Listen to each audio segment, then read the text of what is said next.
আর যেহেতু কালী পূজা আসছে আর মা যেহেতু কার্তিক মাসে প্রত্যেকটা দিনই প্রদীপ জ্বালায়, তাই জন্য মা প্রদীপ কিনে নিয়েছিল। আর তারপরে এখানে চলে আসি।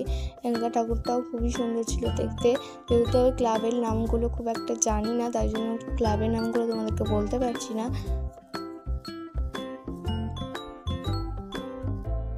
তারপরে চলে যাই ইউথ ক্লাবে।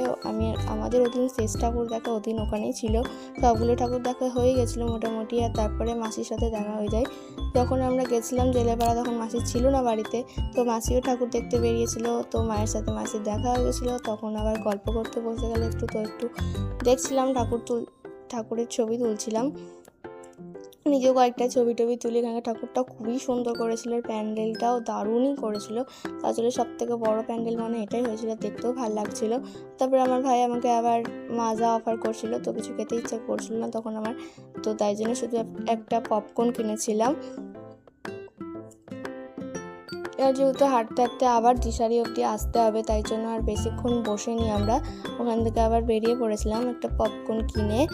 আর তারপরে আবার আমি কলিগ্রামে ঠাকুর দেখতে গেছিলাম সরস্বতী মন্দির, আর মা চলে গেছিলো বাড়ি।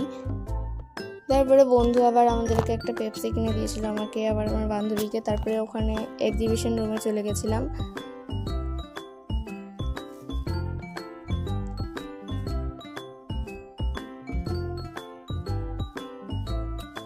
এক্সিবিশন রুমের প্রত্যেকটা ছবি খুব সুন্দর ছিল দেখতে।